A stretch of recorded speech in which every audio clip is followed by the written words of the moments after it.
Hello दोस्तों, मैं हूं सौरभ और आज की इस वीडियो के माध्यम से मैं आप सभी को बताने जा रहा हूं 1857 ईस्वी की महान क्रांति के बारे में, जो कि लूसेंट बुक के माध्यम से हमारा जो चल रहा है उसी के माध्यम से हम चलेंगे।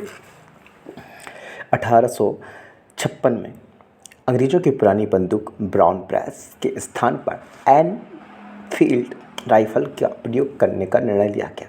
उनके लिए जो कारतूस बनाए गए थे उनमें राइफल भरने के लिए मुँह से खोलना पड़ता था। इन कारतूसों में गाय और सुअर, दो याद रखना है, गाय और सुअर की चर्बी का प्रयोग किया गया था। बंदूक कौन सी थी? एनफील्ड थी। ठीक है। 1857 क्रांति का मुख्य कारण बना, यानी तात्कालिक कारण था। अब पूछा जाता है कि क्रांति कब स्टार्ट हुई थी, तो बैरकपुर में कब हुई? तो 29 मार्च 29 मार्च 1857। ठीक है, 29 मार्च 1857 को मंगल पांडे नामक एक सैनिक ने बैरकपुर में गाय की चर्बी वाले कारतूस को मुंह से काटने से स्पष्ट मना कर दिया और लेफ्टिनेंट बाक और मेजर हुसैन की गोली को मारकर उनका हत्या कर दी गई। फलस्वरूप गिरफ्तार कर 8 फरवरी 1857 को उन्हें फांसी दी गई।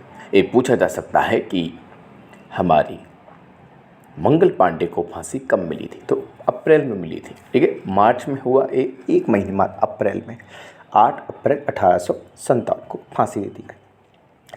फांसी पर चढ़ने वाली मंगल पांडे ने हल्ला बोल का नारा दिया था। एक्चुअली ये वाली नारा हम आजकल नहीं पढ़ते, लेकिन बाई चांस किसी टेस्ट से कहीं आ गया तो हमें याद करना पड़ेगा। कभी कभी पूछ लिया जाता है कि मंगल पांडे का संबंध किस BNI का फुल फॉर्म क्या है? Bengal native infantry. याद रखना, बंगाल नेटिव इन्फेंट्री किससे था? 34 से था। एक्चुअली अपन को याद इसलिए करना है क्योंकि कोई प्रॉब्लम आगे क्रिएट ना हो। फिल्म्स में कैसे भी क्वेश्चन आने लगे हैं, हमें हर एक क्वेश्चन को कम से कम जो बेसिक्स बुक्स हैं हमारी MP की या पुणेकर की GS की जो हम पढ़ते हैं, या जो बेसिकली यूनिट्स बाई बुक उसको रट लेना है। उसका भी वो पोर्सन रटना जो इम्पोर्टेंट है। हमें पता है कि 34 भी पूछी जा सकती है, क्यों नहीं पूछी जा सकती है। अच्छा, ये पूछा जा सकता है कि कब हुआ था? 2 मार्च को स्टार्ट हुआ था, 8 अप्रैल के दिन को फांसी दी गई थी। ठीक है, एनफील्ड। ठीक है, अब 10 मई 1857 के दिन मेरठ की पैदल टुकड़ी 20NI से 1857 ईस्वी की क्रांति की शुरुआत हुई। एक क्वेश्चन इसलिए भी पूछा जा सकता है कि 1857 की क्रांति की शुरुआत किस टुकड़ी से हुई थी, तो 20NI। कौन सी टुकड़ी? 20NI। 20 याद रखना आपको, 10 मई को स्टार्ट हुई तो 20, 10, 20, 10 मई को, 10 मई 1857 के दिन मेरठ की टुकड़ी जो वहाँ से स्टार्ट होती है और यहाँ से एहसास होता है, आपको याद रखना है। अब हम आगे बढ़ते हैं और 1857 की क्रांति के समय भारत का गवर्नर जनरल लॉर्ड कैनिंग और इंग्लैंड के प्रधानमंत्री पाल्मस्टैन डेवलर थे। ये हमको याद रखना है। पूछे 1857 की क्रांति के समय भारत के गवर्नर जनरल कौन थे, तो कैनिंग थी। कैनिंग। जब 1857 की क्रांति तो हम लोगों ने क्या हो गया, तो कैनिंग तो कैनिंग याद रखना है। ठीक है, और ये भी पूछा जा सकता है कि इंग्लैंड में प्रधानमंत्री कौन था, तो पाल्मस्टैन। कौन था? पाल्मस्टैन। ठीक है, ये पूछे से भारतीय अंग्रेजी सेना का निर्माण 1748 में आरंभ हुआ था। उस समय मेजर स्ट्रेंजर लॉरेंस को अंग्रेजी भारतीय सेना का जनक माना जाता है। तो पूछा अंग्रेजी भारतीय सेना का जनक किसे माना जाता है, तो स्ट्रेंजर लॉरेंस को माना जाता है। देखो, जब किसी अंग्रेजी भारतीय सेना बनती, स्ट्रेंजर कितना स्ट्रगल करके बनाई गई होगी, स्ट्रेंजर ने बनाई। ठीक है, एक तो याद रखना कब बनाई गई? 1748। और ये पूछा जा सकता है कि 1857 की क्रांति के पश्चात सेना का पूर्ण रूप से पुनर्गठन किया गया था, क्योंकि इन्होंने अपना विद्रोह कर दिया तो अंग्रेजी लोगों को डर लगने लगा, ऐसा ना हो कि फिर से हो जाए और हमें अपना देश वापस जाना पड़े। तो इसलिए उन्होंने सेना का पुनर्गठन कर लिया। इसका मुख्य उद्देश्य क्या था कि एक और विद्रोह ना होने देना था। वो तो हमने पढ़ लिया। उद्देश्य क्या था? एक होना, हमें एक होना, मतलब अंग्रेजों को एक होना, विद्रोह नहीं होने देना था। इसके लिए स्थापित इन्होंने एक पील कमीशन का रिपोर्ट पर सेना में भारतीय सैनिकों की तुलना में यूरोपीय सेना का अनुपात बढ़ाया। समझ में आया? तो पील कमीशन या पील आयोग का गठन क्यों किया गया था, किससे संबंधित है, हम लोगों को बिल्कुल सीधा टिक लगाना है। 1857 की क्रांति में सेना के पुनर्गठन से संबंधित है। ओके, फिर यूरोपीय सेना को बढ़ा दिए थे। उच्च सैनिक के पदों पर भारतीयों की नियुक्ति पूर्ण रूप से प्रतिबंध कर दी जाती है, जो पहले से ही प्रतिबंधित थी। बंगाल की सेना में यूरोपीय व भारतीय सेना का अनुपात, अब हम बंगाल पढ़ रहे हैं तो बंगाल में एक बिंदी है, वहाँ पे क्या है, एक बिंदी है, तो बंगाल में एक भारतीय होगा, दो यूरोपीय होंगे, ठीक है।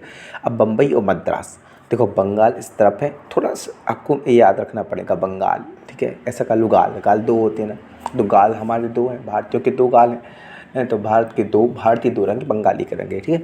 और बम्बई और मद्रास में 2-5 बच्चे से आते हैं, बम्बई मद्रास में 2-5, ठीक है। 1870 क्रांति के बाद इतिहासकारों का क्या मत है, देखो ये पूछे जाने लगे हैं। अब कब कैसे कहाँ पूछ लें हमें पता नहीं, लेकिन मेंस में तो काम में आ ही जाते हैं कि भाई भारत का प्रथम स्वतंत्रता संग्राम था, ये कौन कहेगा भाई, BD सावरकर ने कहा। मतलब सोचो ना, BD ABCD BD पहला ए छोड़ दिया, लेकिन B तो किया उन्होंने, तो ए पे रख दिया कि भारत का प्रथम स्वतंत्रता संग्राम क्या था, BD सावरकर ने कहा है। यह राष्ट्रीय विद्रोह था, राष्ट्रीय विद्रोह था। राष्ट्रीयता की भावना जहाँ आती तो हमें डर लगने लगा। डिसरायली राष्ट्रीयता की भावना के लिए हमने अपनी राय ली है, तुमने राय ली राष्ट्रीयता की, डिसरायली, ठीक है। यह पूर्णतः सिपाही विद्रोह था। तो सर जॉन लॉरेंस और सिलिन, अब कोई सिपाही विद्रोह था कैसे पूछ सकता, कोई लेंस लगा के देखा, लॉरेंस ने कहा हाँ यार दिस इज अ लॉरेंस, या सिपाही विद्रोह होगा, इन्होंने सोचा, ओके। अब है यह अंग्रेजों के विरुद्ध हिंदू मुसलमानों का षड्यंत्र था।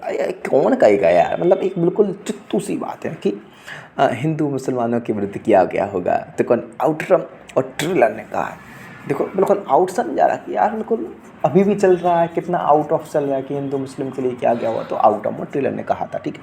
बर्बरता और सभ्यता के बीच विद्रोह था, तो बर्बरता और सभ्यता हमारे कहाँ होती है, होम्स में होती है। होम्स मतलब कि खत, तो TR होम्स, यह धर्मांधों का ईसाइयों के विरुद्ध किया गया था।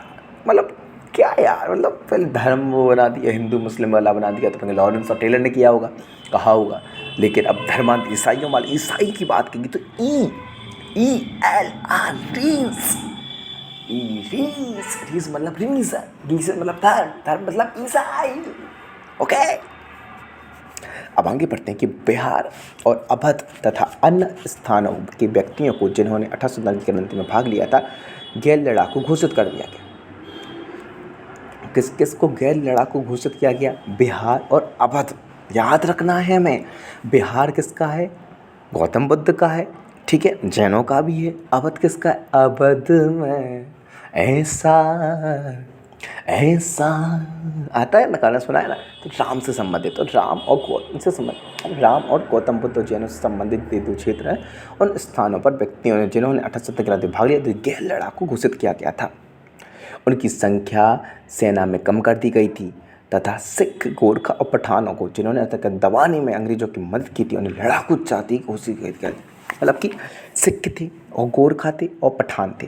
देखो सिख तो अभी भी बहुत अच्छे रहते हैं, बहुत पावरफुल रहते हैं, गोरखा का भी बहुत पावरफुल माना जाता है, पठान तो है ही, पठान नाम तो सुना ही हो गया, ठीक है। तो 1870 की क्रांति को दबाने के लिए अंग्रेजों की मदद किन्होंने की थी, तो 3 लोगों ने की, सिख, गोरखा और पठान ने।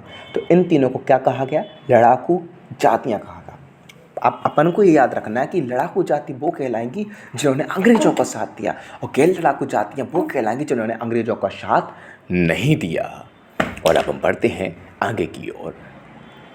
भारतीय को सेना में ऊंचे से ऊंचा पद देने होने वाला पद सूबेदार था।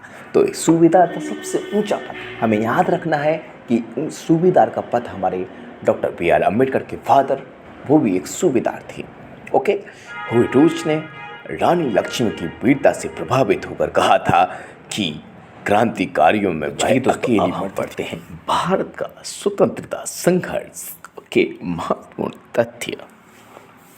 पहला अंग्रेजी विरोधी संघर्ष सन्यासियों के द्वारा किया गया था। याद रखना है भाई, ये बहुत बहुत बहुत इम्पोर्टेंट, पहला अंग्रेजी विरोधी संघर्ष सन्यासियों के द्वारा किया गया था। 1887 में दादा भाई नेहरू जी ने इंग्लैंड में भारतीय सुधार समिति की स्थापना की थी। तो किसने की थी? दादा भाई नेहरू जी ने इंग्लैंड में भारतीय सुधार समिति की स्थापना की बात चल रही है।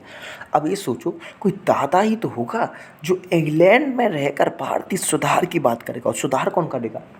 कोई पुराना पूर्वज बड़ा समझदार व्यक्ति ही तो करेगा सुधार। तो कौन ने कहा था? इनने कहा था, दादा भाई नेहरू जी ने भारतीय सुधार समिति की स्थापना इंग्लैंड में 1887 में की थी। 57 में विद्रोह 87 में कर दिया, ठीक है। 1887 के बाद ब्रिटिश सरकार का रुख कांग्रेस के प्रति कठोर होता चला गया। कांग्रेस की स्थापना कहाँ हुई थी और कब हुई थी और किसने की थी? कौन पहला अध्यक्ष था? ये आपको कमेंट बॉक्स में बताना है, ठीक है। नेहरू जी, दत्त और वाचा ने धन निकासन के सिद्धांत का प्रतिपादन किया। देखो, हमारे लिए एक चीज़ इंपॉर्टेंट है, दादा भाई नेहरू जी धन निष्कासन का प्रतीक एक कौड़ा दत्त वाचा, दत्त और वाचा। दत्त कौन है अभी हम आगे पढ़ेंगे, पता चल जाएगा। वाचा को दत्त वाचा, दांत से चबा। धन निष्कासन का सिद्धांत दादा भाई नेहरू जी और दांत से चबा दत्त और वाचा ने दिया था, ठीक है। दादा भाई नेहरू जी धन निष्कासन का, धन पलायन का सिद्धांत का वर्णन किया। उन्होंने अपनी पॉवर्टी एंड अनब्रिटिश लूट में कहा, एक बुक याद रखना है, ठीक है। ब्रिटिश हाउस ऑफ कॉमन्स का चुनाव लड़ने वाले प्रथम भारतीय कौन थे? WC बनर्जी थे। देखो, जिस किसी के पास भी ओल्ड लूसेंट है उनसे मेरा विनम्र निवेदन है कि न्यू लूसेंट्स खरीद लें। बिना लूसेंट के आप FPSC का प्री निकालने के लिए कॉन्फिडेंस नहीं फील करेंगे, ओके। तो आपको पढ़ना पड़ेगा। WC बनर्जी पहले भारतीय WC बनर्जी थे जो चुनाव हार गए थे, लेकिन जो सफल हुए थे चुनाव में, जो सक्सेस हुए थे वो थे दादा भाई नेहरू जी। क्यों? ये ऑलरेडी भारतीय सुधार समिति 87 में कब हुई थी? 87 में किसने की थी? नेहरू जी ने कर दी थी। तो थोड़ा सा मतलब एक पॉलिटिक्स, राजनीतिक हो जाती है, पावर हो जाती है।